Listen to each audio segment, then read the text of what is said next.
আসসালামু আলাইকুম। কেমন আছেন সবাই? এশা কিচেন ওয়ার্ল্ডের আরেকটি নতুন রেসিপিতে আপনাদের সবাইকে স্বাগত জানাই। আজকে আমার রেসিপি শীতের নতুন আলু দিয়ে ব্রয়লার বা ফার্মের মুরগির ভুনা। তাহলে আর দেরি কেন, চলুন চলে যাই আমাদের মূল রেসিপিতে। এখানে একটা পাতিলে আমি দিয়ে দিলাম সয়াবিন তেল এবং সরিষার তেল মিশিয়ে, সাথে দিয়ে দিলাম গোটা গরম মশলা, দিয়ে দেব একটা বড় মিহি করে কেটে রাখা পেঁয়াজ কুচি। এবার গরম মশলা এবং পেঁয়াজগুলো ভালোভাবে তেলের সাথে ভেজে নেব যতক্ষণ পর্যন্ত না লালচে হয়ে যায়। তার মধ্যে দিয়ে দিলাম আমি প্রায় 1 কাপের মতো পেঁয়াজ বাটা। যেহেতু ভুনা করব তাই পেঁয়াজের পরিমাণটা বেশি দিয়েছি। পেঁয়াজটা একটু মিশিয়ে নিয়ে তার মধ্যে দিয়ে দিচ্ছি পরিমাণ মতো আদা ও রসুন বাটা।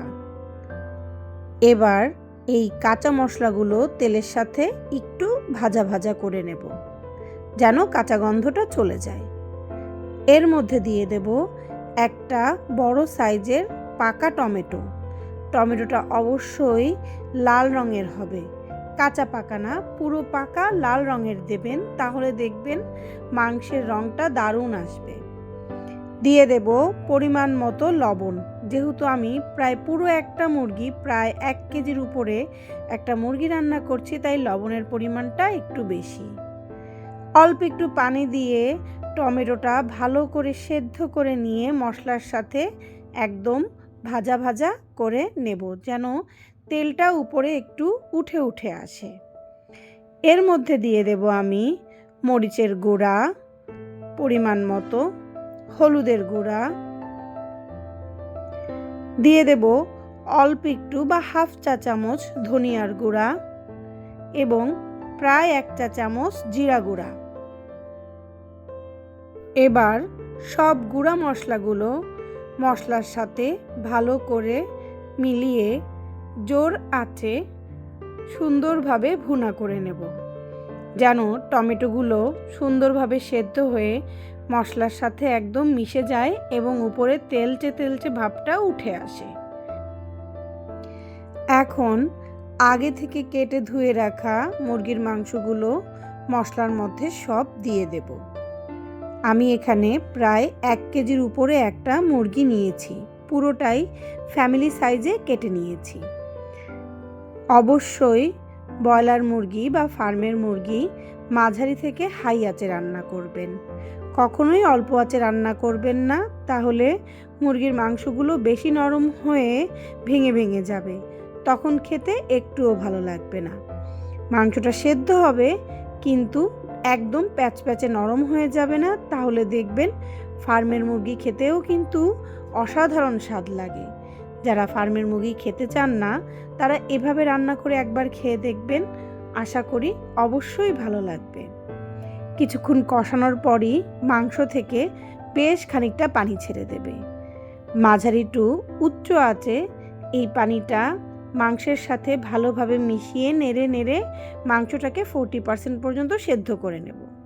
তার মধ্যে দিয়ে দিলাম 2টো শুকনো কাঁচামরিচ ভেঙে।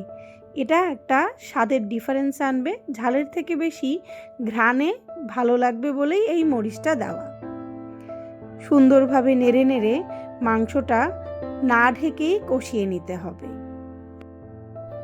মাংসটা যখন 50% পর্যন্ত সিদ্ধ হয়ে যাবে তখন এর মধ্যে দিয়ে দেব শীতের নতুন আলু, খুব সুন্দর করে কেটে এবং ধুয়ে রেখেছিলাম আগে। একটু বড় বড় করে কাটবেন, কারণ শীতের আলুগুলো দ্রুতই সেদ্ধ হয়ে যায়। এবার আলুগুলো মাংসের সাথে ভালো করে নেড়ে মিশিয়ে নেব এবং আরও 2 থেকে 3 মিনিট ভালোভাবে কষাবো। তারপরে দিয়ে দেব এর মধ্যে গরম পানি পরিমাণ মতো। পানিটা একটু বুঝে দেবেন, কারণ কষিয়েই আমরা মাংসটা 60 থেকে 70% পর্যন্ত সেদ্ধ করে নিয়েছি। এখন জাস্ট নরম হতে যেটুকু লাগে আর কি। পরিমাণ মতো পানি দিয়ে ভালোভাবে মশলার সাথে মিশিয়ে দিয়ে সুন্দর করে ঢেকে দিয়ে দেবেন।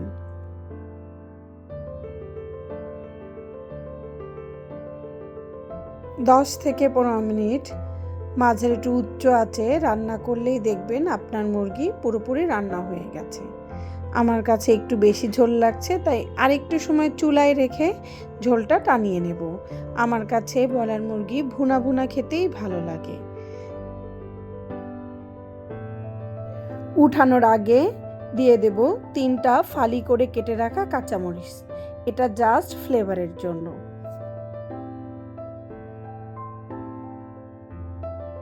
আমার রান্না একদম কমপ্লিট।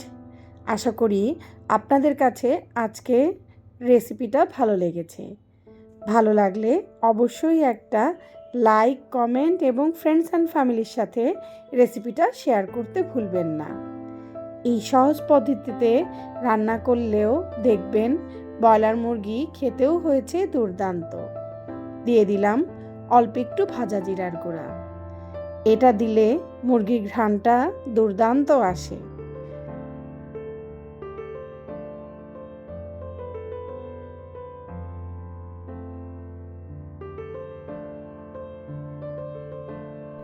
রান্না শেষ, সার্ভ করে নিলাম। আজকে এখান থেকেই বিদায় নিচ্ছি। দেখা হবে নতুন আরও কোনো একটা রেসিপিতে। ততক্ষণ পর্যন্ত ভালো থাকবেন, সুস্থ থাকবেন। আল্লাহ হাফেজ।